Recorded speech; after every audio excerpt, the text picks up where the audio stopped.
did you run from my heart? I thought I gave you enough. Maybe I gave you too much.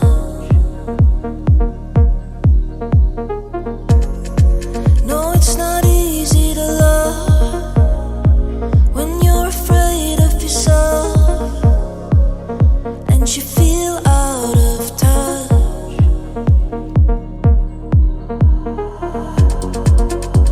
I just wanna say. Pues mira, me permito decir que esto es una cualidad que te he reconocido, que veo muy a menudo en ti, ¿no? Que esto es maravilloso. Volvemos al principio de la conversación. Cuando un individuo tiene satisfechas, cuando un individuo, me lo voy a llevar a lo biológico y no voy a hablar de individuo. Cuando una biología, y hablo de la biología cuando hablo del sistema nervioso, cuando el cerebro, sistema nervioso central y músculo esquelético están tranquilos y tienen la función de supervivencia, este ambiente me permite sobrevivir efectivamente, no tengo que hacer nada para sobrevivir. Esa primera etapa la puedo pasar, paso a la segunda etapa, que es la de protección. Ostras, este ambiente me respeta, vela por mi desarrollo, no siento amenaza por parte de ningún individuo. Esas dos etapas las tengo satisfechas. Ahí pasamos a la tercera etapa, y la tercera etapa es voy a mejorarme, voy a participar en este colectivo de la mejor manera posible, y ahí es cuando el jugador entra en esa conexión directa con el juego. Pero si las dos primeras etapas no están satisfechas, esa conexión con la tercera y la cuarta etapa, que es conectarme con el juego y ser mejor en el juego, no llegamos a conectar con eso, se queda en pura supervivencia, respuestas de supervivencia, sistema nervioso bloqueado y respuestas instintivas, o sea, el instinto para sobrevivir. El instinto para sobrevivir es huida, parálisis, ataque o sometimiento. Y esas son las respuestas que vamos a encontrar en el jugador. Entonces el sistema nervioso se bloquea y entra en cortisol a tope. Y sí, puedo correr mucho, pero corro sin sentido, se inhibe la capacidad de poder verme y verme dentro del juego. Entonces vemos jugadores que se precipitan, vemos jugadores que llegan tarde, vemos jugadores que son descoordinados, vemos jugadores que toman malas decisiones. ¿Trasladamos todo eso a la vida personal de cada uno? O sea, ¿trasladamos estas respuestas instintivas dentro del juego a lo que luego sucede en la vida, en las decisiones que tomamos en la vida? O sea, somos tan importantes como personas que acompañamos al jugador. Tan importantes porque no estamos trabajando con un futbolista. Estamos trabajando con una persona que se va a tener que enfrentar a diferentes situaciones en la calle mañana. Literal. Se van a encontrar en una situación donde sienta una amenaza. ¿Cómo va a reaccionar esa persona ante esa amenaza? ¿Va a poder reaccionar desde la calma, desde la tranquilidad? ¿O va a ser una reacción totalmente instintiva con una de esas respuestas que tú estabas comentando? Sí, es fundamental. Y claro, en este sentido me viene un poco a acompañar esto que te estaba diciendo, ¿no? Que lo vamos a sintetizar en una cualidad que yo veo mucho en ti, ¿no? Que no estamos diciendo que nosotros como adultos no participemos del aprendizaje, ¿no? Si nosotros en ciertos momentos y hay ciertas etapas que son importantes en donde el niño, el jugador también reciban una orientación, ¿no? Una posible solución que venga dada por parte del adulto. Qué difícil esto, ¿eh? Lo hemos hablado muchas veces, ¿eh? Esa inquietud de hasta dónde podemos llegar, dónde no tenemos que intervenir. Yo tengo muchas inquietudes. A medida que esto es un tema he ido creciendo a nivel de entrenador y tantos años entrenando, 24 años entrenando, pues se me mueven un montón de inquietudes y cada vez más. ¿Hasta dónde tienen que llegar mis orientaciones? ¿Hasta dónde tengo que llegar con el jugador? ¿Hasta dónde tiene que tener esa libertad para poder actuar? No es sencillo, es un tema súper amplio que creo que algún día tenemos que tocar también. Y muy brevemente, y esto ha sido tema de conversaciones entre tú y yo, cuando hemos visto que el jugador incurre en una misma situación sucesivamente. Y es importante dejar el espacio como para que el jugador tome conciencia de lo que le está ocurriendo y no esté intervenido por una información externa como es una dirección nuestra, ¿no?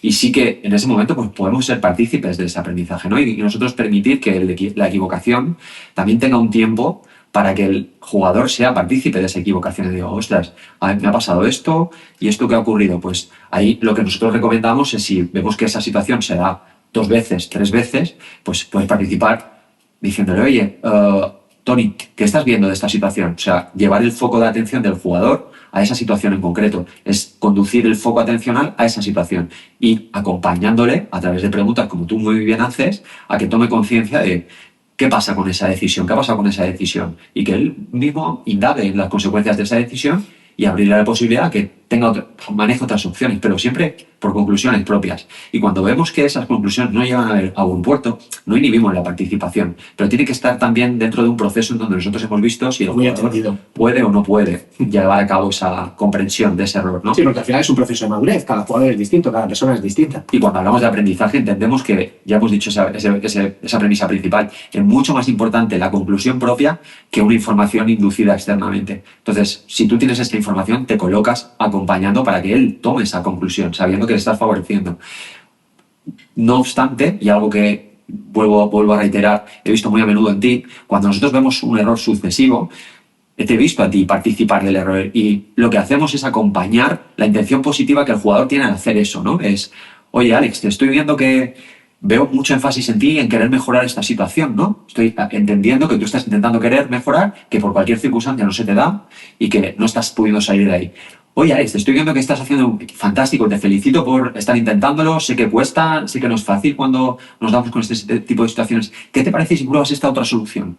Y tú ahí ya le estás diciendo lo que crees que es la solución. O sea, estás siendo partícipe, pero no es inhibir todo el proceso de gestación del aprendizaje por parte del jugador, que es lo que normalmente no se tiene en cuenta. Claro, yo te veo a ti como cuando hay un error, enseguida tú estás dándole una vuelta a lo que el jugador estaba sintiendo a la hora de decidir eso y no es una penalización de no hagas eso, sino es fantástico, sigue intentándolo, he visto que el pase iba allí y era una buena intención. Oye, pero también tienes esta opción, inténtalo, pruébalo, pero sigue intentándolo, ¿no? Y hay una manera muy distinta de la relación con el error del jugador. Yo creo que cuando hemos jugado al fútbol, Uh-huh.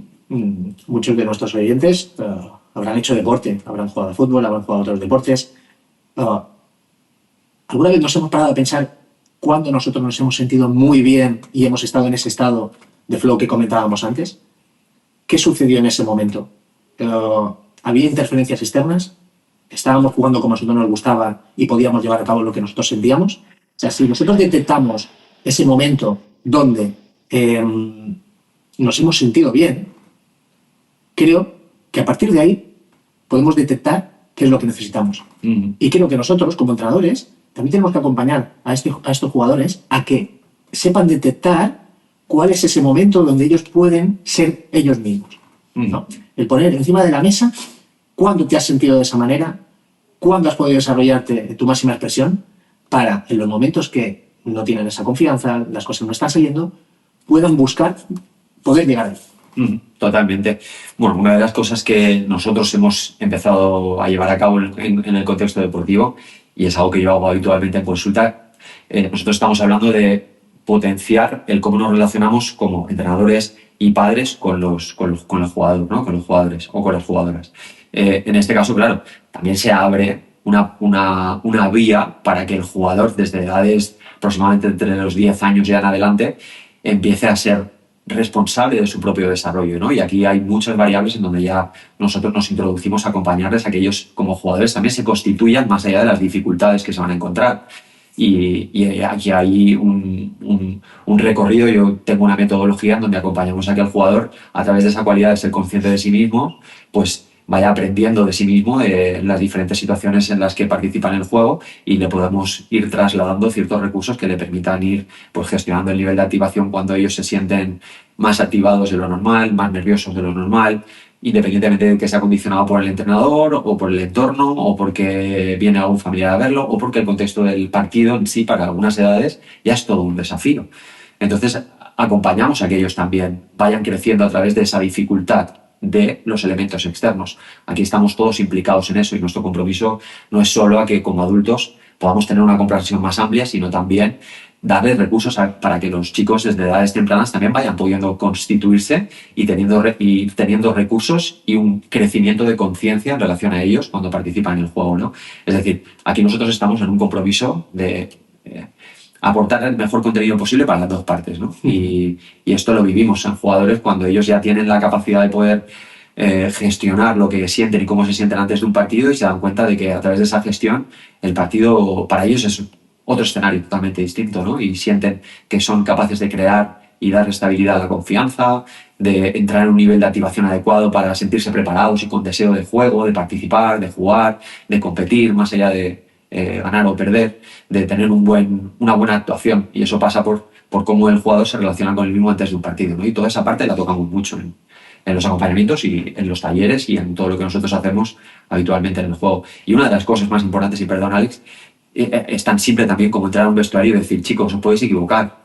Es decir, soltar, permitir que el individuo no sienta que va a haber un castigo por el fallo. Es que eso hace que el sentimiento de supervivencia y de protección esté satisfecho. Y cuando salen a jugar, no salen a demostrarle a un adulto, salen a disfrutar de su juego, a desarrollarse, a aprender, y ahí dan paso al adulto como parte de ese salto que pueden dar cualitativo, ¿no? ¿Me permites comparar esto que estás comentando ahora con la educación en un centro escolar? Uh-huh. Yo ahora estoy dando clases de lengua castellana relacionado con las TIC, con las nuevas tecnologías y con los ordenadores. Me estoy encontrando que en alumnos de sexto de primaria pues tienen muchas inquietudes, ¿no? Porque son nativos digitales, empiezan a tocar ordenadores, empiezan a utilizar diferentes aplicaciones, redes sociales. Ahora me encuentro con que estoy haciendo actividades en la escuela donde tienen mucho miedo de equivocarse por la nota que van a sacar. Uh-huh. Por la nota que van a sacar, o sea, por lo válidos o no que van a ser cuando tengan una nota final. Claro. Vale. Esta semana me permití decirles, chicos, olvidaros completamente de la nota que vais a sacar. Todos partís desde un 10. A partir de ahí, disfrutad del trabajo que está planteado. Están haciendo una página web. Están creando una página web, cada uno con sus inquietudes, con sus intereses. Digo, no hace falta que cada 2-3 minutos estéis preguntando. Alex, esto es que no sé si me va a salir, esto cómo es, o esto... Hacedlo, equivocaros, no pasa absolutamente nada, y si os equivocáis, intentad hacerlo otra vez bien, y si no sabéis, tenéis a vuestro compañero aquí al lado, preguntadle cómo lo ha hecho, investigar, meteros en internet, buscar la manera de hacerlo, y si hacéis un trabajo de búsqueda, con interés, intentando hacerlo lo mejor posible, vuestra nota siempre va a ser positiva. Olvidad que haya alguien que os vaya a poner un 10, un 8, un 7 o un 6. Porque lo importante es que crezcáis en esto, y lo importante es que cuando tengáis 2-3 años más, os sepáis enfrentar a diferentes situaciones con las nuevas tecnologías que os van a ayudar a crecer. Y es difícil hacer ver a un adolescente que lo importante es ese proceso y no que el adulto te diga si está muy bien o está mal. Claro.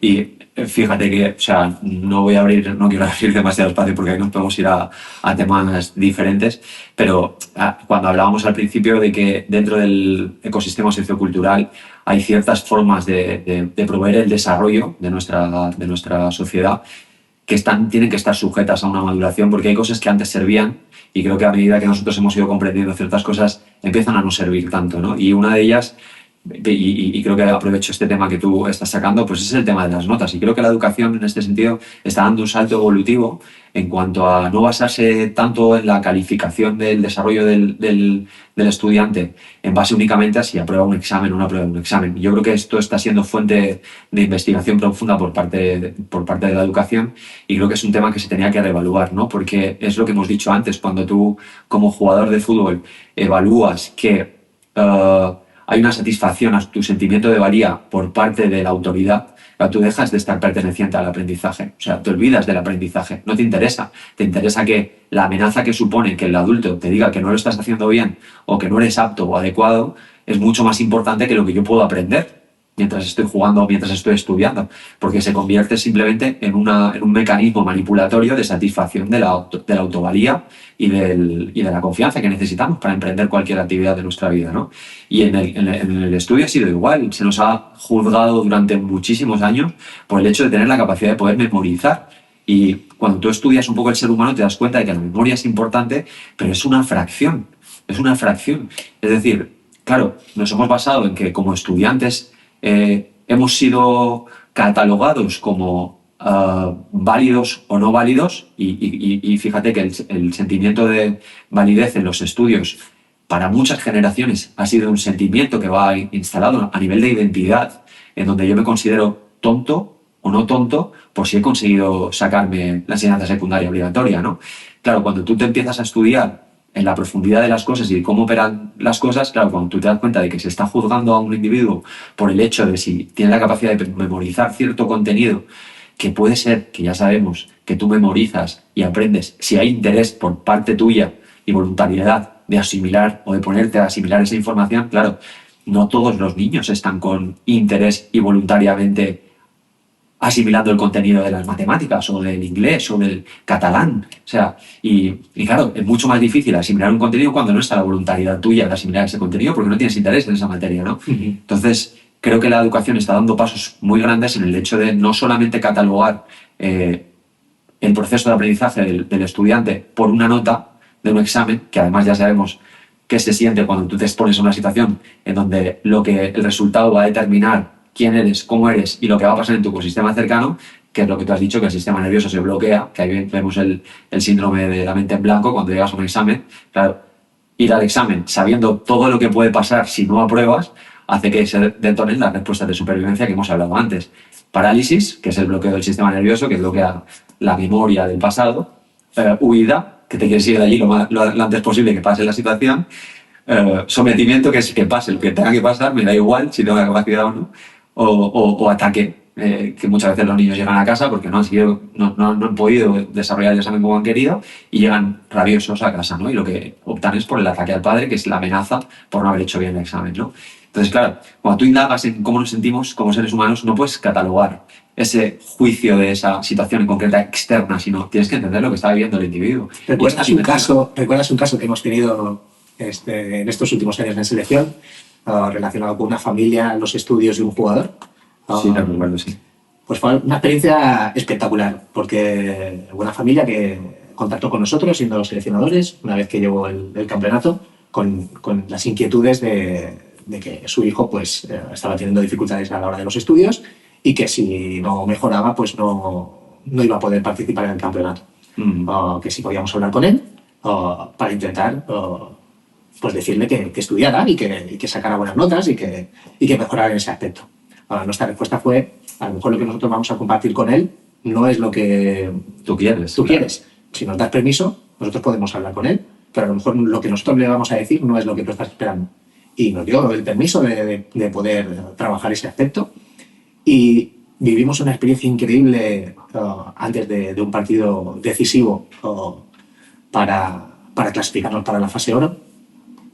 Y nuestra manera de proceder fue 5 minutos antes de empezar el partido, meter en una sala a ese jugador con su madre para que pudieran hablar y para que en 2 minutos le expresara a su madre qué es lo que sentía por estar en ese lugar y en ese momento. Ahora, lo estoy explicando y me estoy emocionando porque fue algo maravilloso. La conexión que hubo ahí entre la familia, entre la mamá y ese jugador, creo que fue increíble. Creo que eso les sigue acompañando y creo que fue una experiencia inolvidable para los dos y para nosotros. Y luego lo que se trasladó al campo al cabo de 5 minutos, viendo a un jugador totalmente en flow, desinhibido, suelto, disfrutando de lo que estaba haciendo, y fue un partido superlativo. Y en este caso, para felicitar también a esa madre, ¿no? Porque recuerdo que ella participó en un taller que nosotros hicimos para padres previamente, y creo que ese taller, o el compartir de esas experiencias que hicimos en el taller, pues también abrió la perspectiva a ella, ¿no? Y pudo atender ciertas inquietudes que ella tenía, sabiendo que pues nadie nos enseña a ser padre y a ser madre, y aquí vamos a abrir este apartado, ¿no? Con el rol paterno-materno en relación al jugador o a la jugadora, ¿no? Pues no venimos con manual. Entonces estamos aprendiendo a saber lo que es ser padre, a ser una figura que acompañe el aprendizaje y el desarrollo de otro. Y en este sentido fue muy hermoso ver cómo esa madre pues, se abrió a ver más allá de su perspectiva, ¿no?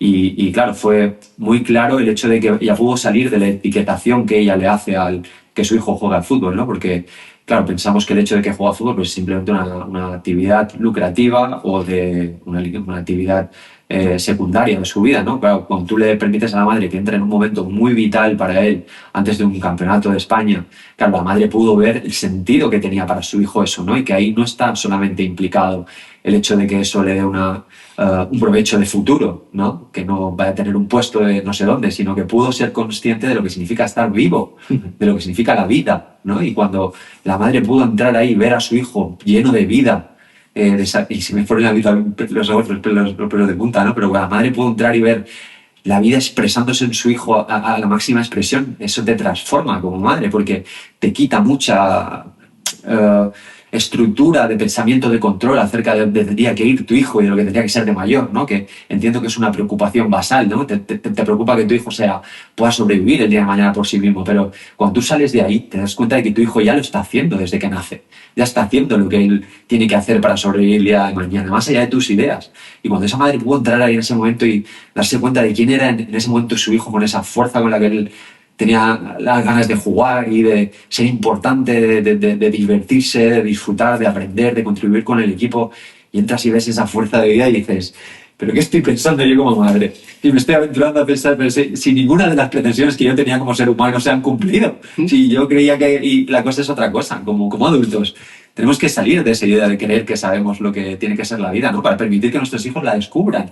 Y te transforma como madre, te transforma como hijo, y permíteme, cuando das el paso de abrirte a que los demás vivan estas experiencias, te transforma como entrenador. Obvio. O sea, no hay nada más que te pueda llenar entrenando a un equipo de fútbol que todas estas situaciones a nivel personal que te vas encontrando en el día a día. No hay nada más, ni ganar un campeonato. Ganarás un campeonato infantil, cadete, alevín, todo el mundo te dirá qué bonito, qué bueno que eres, qué maravilloso. Tendrás un ascenso con un equipo amateur, qué bonito, qué maravilloso que eres. Pero lo que te va a quedar es mañana, cuando te encuentres con ese jugador y te dé un abrazo y se te ponga la piel de gallina y los pelos de punta, porque realmente hay un sentimiento. Y hay un sentimiento de que has sido parte de algo muy importante en su vida. Y a medida que pasan los años, te vas dando cuenta que todo lo demás es secundario. Todo lo demás es secundario. Es muy bonito vivir de este deporte, es muy bonito tener esas expectativas de llegar lo más lejos posible, pero al final de lo que se va a acordar el jugador y de lo que se va a acordar un entrenador y toda la gente que vive dentro de un vestuario es de esos pequeños detalles, de esas pequeñas cosas, de esos pequeños momentos que te han llenado como persona. No lo olvidemos nunca. Es que eso es lo que te va a llenar y lo que te va a acompañar siempre. Y además me lo llevo a un siguiente nivel. Y con esto retomamos el inicio del podcast. Además, estamos hablando de que nosotros como humanos tenemos la capacidad de autoconciencia, de ser conscientes de nosotros y de ser conscientes de los demás, de la vida en general. Es decir, no solamente es todo lo que te vas a llevar a nivel de contenido de experiencia y lo que se va el vínculo, la calidad del vínculo que se va a generar con ese individuo, sino que tú empiezas a entender que con tu contribución, con cómo evoluciona la vida, es otra. Entonces, claro, el sentido por el que tú haces las cosas a la hora de relacionarte con el jugador cambia totalmente, porque el objetivo no es voy a hacer que tú te sientas a gusto para que juegues lo mejor posible porque si ganamos esto es un mérito mío, ¿no? Ya no es eso, ya es voy a intentar acompañarte de la mejor manera posible para que tú puedas crecer como ser humano a través del fútbol con la máxima posibilidad de expresión de tu potencial. Y eso es un sentido totalmente distinto, porque nosotros lo hemos hablado y esto para muchas personas es invisible, es una cualidad invisible, pero hemos visto cuando alguien da un salto evolutivo en sí mismo, ¿no? Y te deja atónito porque tú ves matices en la expresión del jugador totalmente que no existían previamente. Y cuando tú ves eso, ahí tú ves que hay una contribución de trascendencia, de que el jugador y el humano vayan más allá de lo que fueron. Y eso es permitir que la vida evolucione. Y además, eso se transmite al resto del colectivo. Claro. Se transmite al resto del colectivo. Y pensamos que formación, educación está separada del rendimiento y que para poder llegar al rendimiento tiene que ser de la otra manera. Uh-huh. Y posiblemente sea todo lo contrario. En el momento que todo el mundo se siente partícipe de algo, el rendimiento surge de forma natural. Y se puede llegar a los mismos objetivos que se llegan de otra manera. Llegas a otras escalas. O sea, llegas a otras escalas en el umbral del rendimiento. Tú con una dirección no llegas a un umbral de rendimiento 2.3. Tú con una dirección hacia un jugador llegas a un umbral de rendimiento del jugador de 2.0. Pero cuando tú le haces partícipe de su propio aprendizaje, él llega a un nivel mucho más profundo dentro de su propio desarrollo, con lo cual el umbral de rendimiento, o sea, la capacidad que él tenga de poder ser mejor, se eleva a un 2.5, 2.6. Es decir, tú estás llevando a que el jugador pueda dar pasos mucho mayores que cuando tú le diriges. Y esto es muy importante porque estamos hablando de evolución de la especie. Y me lo pongo en un ejemplo muy fácil y muy barato, muy barato, y perdón por este matiz. Pero tú imagínate que tú tienes una hija o que tienes un hijo y que tú te estás relacionando con una jugadora o con un jugador que el día de mañana resulta que es la novia de tu hijo. Y tú te empiezas a dar cuenta, o el novio de tu hija, y tú te empiezas a dar cuenta de que cómo tú te relacionaste con ella o con él, como entrenador, potenció que se estimulase más la estructura egoica de satisfacción propia y desarrollas lo mismo en el otro individuo, en donde lo único que pretende el individuo es la satisfacción propia y la utilización y el consumo del otro. Claro, cuando te relacionas con el otro solo estimulas la estructura egoica, lo que estás potenciando es que en su desarrollo lo único que opere es la estructura egoica. ¿Cuál es el interés de la estructura egoica? Utilizar al otro para mi propio beneficio. Consumir del otro para mi propio beneficio. No le interesa al otro, le interesa que el otro me satisfaga. Claro, cuando tú te das cuenta de que esto es sistémico y que el niño que tú has estado entrenando luego es el novio de tu hija, ahí a lo mejor te empiezas a preocupar por cómo lo acompañaste, sabiendo que esa calidad de la relación entre tu hijo y su novia va a estar determinada por lo que vivió contigo también, porque tú lo influiste. Entonces, claro, hasta que nosotros no empezamos a entender que esta cooperativa sistémica de la vida es una realidad, nos quedamos con total irresponsabilidad de cómo participamos. Pero cuando tú empiezas a tener alguna situación en donde dices, me cago en la mar, que así como yo ya sí estoy bien, y ahora voy a ver cómo mi hija se va a relacionar con una estructura egoica que yo le inventé y que nunca atendí a un ser, atendí el ego. Y cuando el ego... Para tener un rendimiento. Exacto. Para conseguir un resultado. Te das cuenta de que ese ser va a estar utilizando a tu hija para su propia satisfacción y que la va a manipular, porque eso es lo que hace la estructura egoica, manipular al otro para que sea como yo quiero que sea. Pero no va a ver la dimensión de tu hija y la va a acompañar. Oye, ¿qué necesitas tú, cariño? ¿Cómo te puedo acompañar? Tú vas a ver un ser humano que manipula a tu hija. Y entonces a ver si la perspectiva sistémica de cómo evoluciona la vida te va a interesar o no te va a interesar. Porque claro, tenemos una omisión de, yo a este niño lo trato 2 horitas a la semana y me da absolutamente igual lo que pase con el día de mañana. No, querido, o sea, a este güey es una responsabilidad. A este sentimiento de cooperación con cómo la vida evoluciona. Tú potencias o mermas el desarrollo de esa persona. Por esto es tan importante que tengamos este conocimiento de información, porque y por eso es estamos importante colaborando. Que las personas que trabajan con jugadores y jugadoras en edades tempranas, pues se siguen formando. Se siguen formando. Sabemos lo que es este ecosistema, ¿eh? Entrenadores que dedican un montón de tiempo, donde no hay una retribución económica importante, se hace por amor al arte, se hace porque nos gusta entrenar y es de poner en valor también, ¿no? Esa dedicación.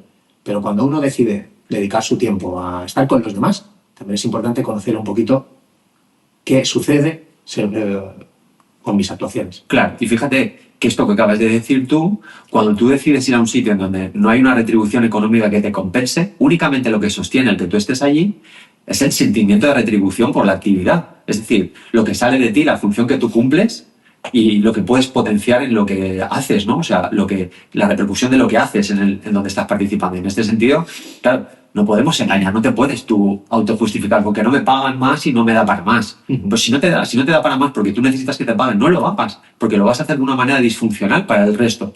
Si deja que haya personas que con lo que les paguen quieran estar.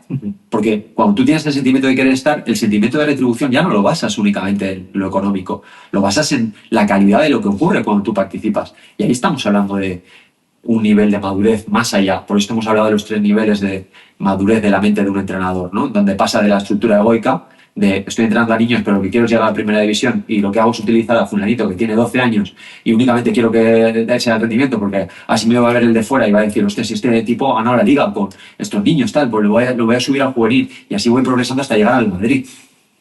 Sin decir, estar con niños de 12 años, o sea, olvídate, claro, pero esto es una estructura madurativa y lo vemos en las etapas del desarrollo, que en las etapas del desarrollo ya sabemos que hay una edad egoica, ¿no? O sea, y sabemos que el niño no va a querer pasarle el balón a nadie, que estamos hablando de los 6, 7, 8 años. El niño está descubriendo cuál es su relación con el balón y no le puedes pedir que sea asociativo, que combine, porque está descubriendo lo que es él y la relación con el balón. Totalmente. Y más tarde desarrollará otra parte de él que dirá, vale, pues que yo estoy participando en el equipo y es importante que la pase y tal, pero todo esto son etapas. Claro, así como nosotros vemos que esas etapas se consumen en cualquier individuo, también son etapas que se pasan en el entrenador, donde el entrenador pasa de ser un individuo basado en la estructura egoica, basada en el resultado únicamente, hago esto porque hay que ganar y hago esto porque te tengo que utilizar, porque si te utilizo a ti sé que voy a ganar, pasa de esa estructura a, vale, tenemos que sería la segunda etapa, ¿no? Más colaborativa que egoica.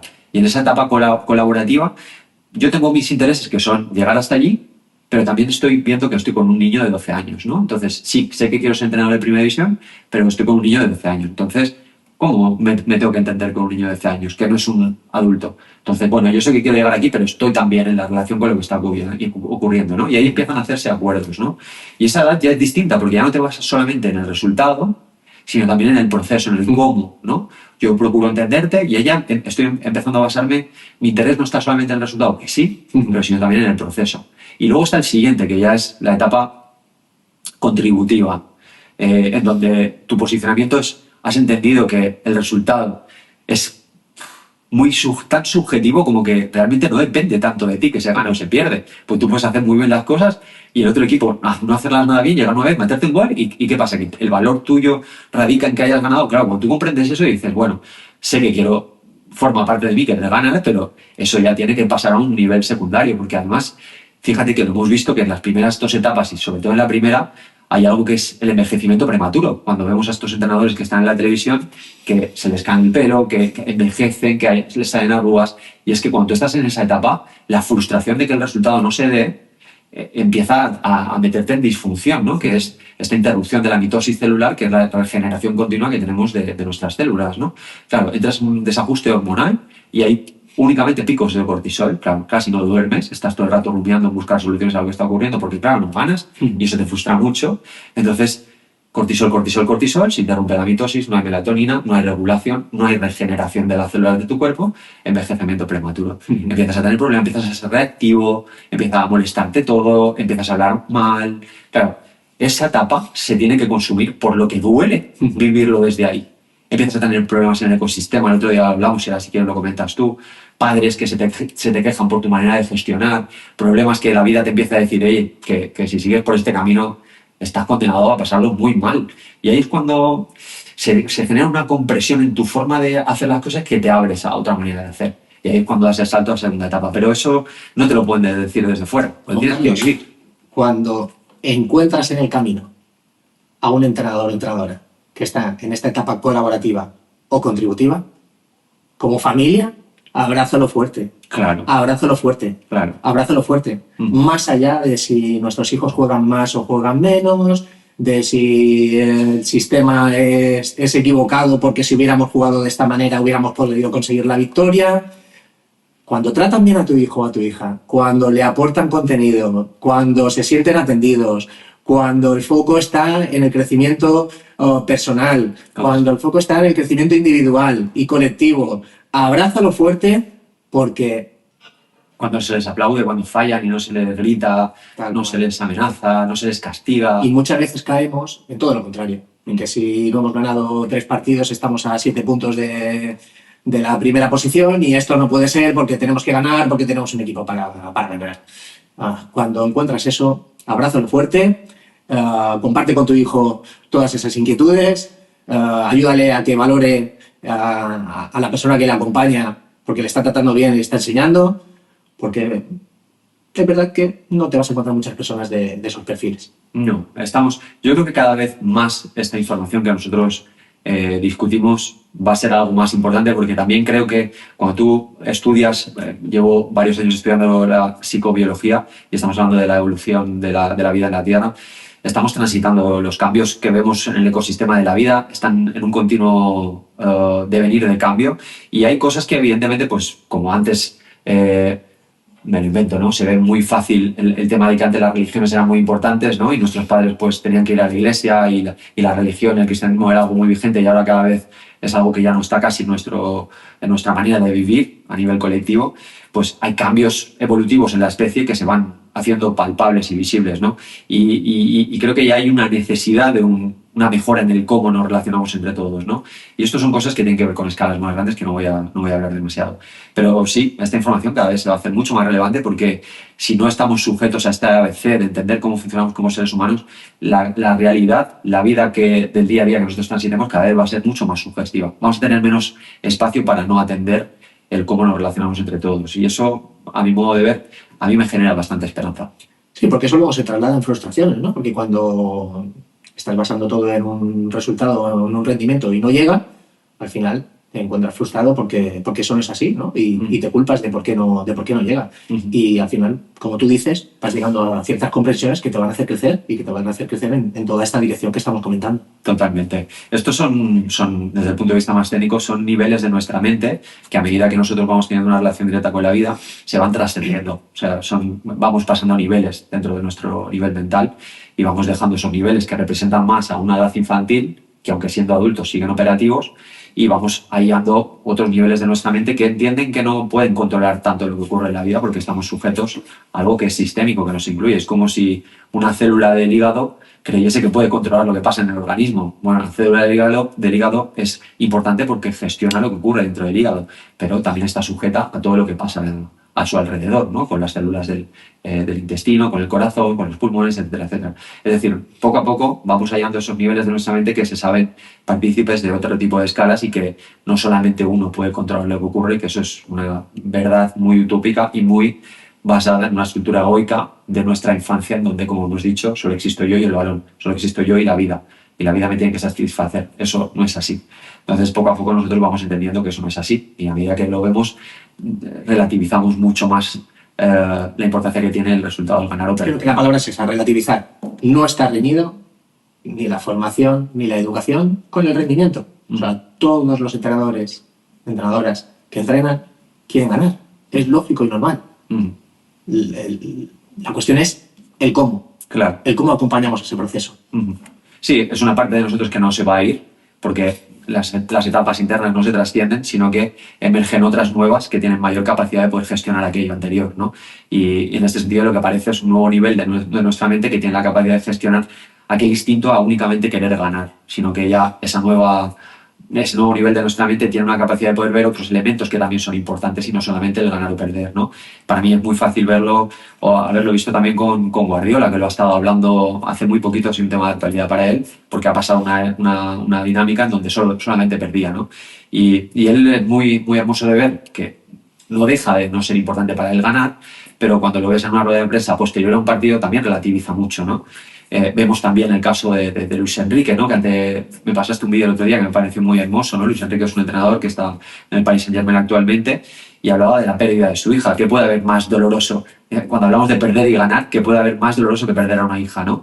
Y es muy hermoso ver cómo él ha trascendido ese nivel en donde la pérdida no es solamente una pérdida, sino que tiene un sentido mucho mayor, y él está conectado habla de la conexión con su hija a otro nivel, ¿no? Totalmente. Y ahí estamos hablando de otros niveles del individuo que emergen para poder entender aquello de una manera distinta, ¿no? Y no haberse quedado en el dolor de la pérdida de la hija, ¿no? Que para mucha gente podría ser desgarrador. Pues aquí hablamos de lo mismo. Perder un partido, perder una liga, en primera división, en benjamines, tiene que ser un estímulo que nos pone en marcha de crecer, de desarrollarnos y demás, pero no puede ser el objeto de valor ni mío, ni del equipo, ni del jugador. Tiene que ser un elemento que potencie el que nosotros podamos crecer como colectivo y potenciar la relación entre nosotros, y eso es muy importante. Como has comentado al inicio del podcast, o potenciamos o mermamos. Y es algo que está en nuestra mano. Dar ese pasito adelante para intentar acompañar a la persona, no al futbolista. A la persona en su crecimiento. Totalmente, esos dos criterios creo que tienen que ser importantes. Nuestra manera de acompañarnos a todos, la forma de relacionarnos en cualquier ámbito de la vida, potencia o merma el desarrollo colectivo, común e individual. Y esto tiene que ser algo importante de en adelante. Pues así es, Juan Carlos. Yo creo que con esta última reflexión sobre potenciar o mermar, que es como lo hemos iniciado, podemos acabar por hoy. Es un placer hablar de todos estos temas contigo. La verdad que es una maravilla compartir espacios con una persona tan formada como tú, que lo explica tan sencillo, con palabras muy, muy técnicas, y yo estoy creciendo también muchísimo y yo puedo decir que tú potencias mi rendimiento. Bueno, igualmente, yo creo que algo que nos puede caracterizar en nuestra sinergia es que estamos abiertos a ver el valor del otro, ¿no? Y en este caso yo me siento muy querido, muy respetado por ti, y es algo que valoro mucho, pero eso no puede venir no acompañado por esa gran cualidad que tú tienes de ver al otro, ¿no? En su dimensión, y de no copiarte a ti en el otro, ¿no? Que es lo que esa primera etapa que hemos hablado normalmente hace, ¿no? Creo que esto habla de tu proceso, de quién eres, de cómo te has relacionado con la vida y de la capacidad que tienes de poder abrirte a la dimensión de ver al otro como es y no como te gustaría que fuera. Y yo en eso, cuando encuentro una persona que tiene esa mirada abierta, yo caigo rendido ante la vida, ¿no? Y para mí eso es un regalo también, compartir vida contigo y compartir este tipo de proyectos. Te lo agradezco mucho, Juan Carlos. Y sobre ver a los demás, creo que a partir del próximo podcast, pues vamos a empezar a ver un poquito también a los demás. Tenemos mucha gente a la que queremos entrevistar, a la que queremos compartir momentos como estos que tenemos aquí, chicos que han trabajado con nosotros, jóvenes que tienen mucho que decir, que van a poder dar su visión y ampliar un poquito toda esta temática, porque ellos realmente son los protagonistas de este mundo fútbol, de fútbol base, de ver cómo ellos lo sienten, de ver cómo ellos lo viven, de ver qué es lo que creen que necesitan, cómo les gusta que les acompañen, cómo les gusta que les traten. Y creo que va a ser muy bonito compartir estos espacios con gente joven, muy abierta a poder participar. Tenemos muchas ganas, la verdad es que sí que es algo que forma parte de esta idea del podcast y creo que en este cuarto episodio que vamos a poder dar en el futuro próximo, eso va a ser algo que va a estar aquí y ojalá podamos estar con algunos compañeros de otras edades que nos acompañen a que toda esta información de este episodio pues tome mucho más sentido en la experiencia directa que ellos viven cuando juegan, ¿no? Así que vamos a iniciar eso, vamos a ver qué invitados aceptan nuestra invitación y con mucho gusto pues estaremos compartiendo este siguiente episodio de este segundo podcast con otros invitados. Vamos a ver qué tal nos va. Irá de maravilla. Irá de maravilla. Tienen mucho que decir. Bueno, invitar como siempre a nuestra audiencia, agradeceros que hayáis llegado hasta aquí. Esperamos y deseamos pues que lo podáis digerir a vuestro ritmo sin ninguna pretensión y por supuesto, como dijimos en el primer episodio, pues estáis abiertos a poder compartirnos en los comentarios, a escribirnos en nuestras redes sociales, Desarrollo Global CB, @Desarrollo Global CB en Instagram, @Desarrollo Global también CB en YouTube. Y ojalá sigamos recibiendo este feedback de todos vosotros y que podamos darle un mayor sentido a estos espacios y a estos ratitos juntos. Y como siempre, muchas gracias por estar ahí y nada, nos volvemos a ver. Un saludo.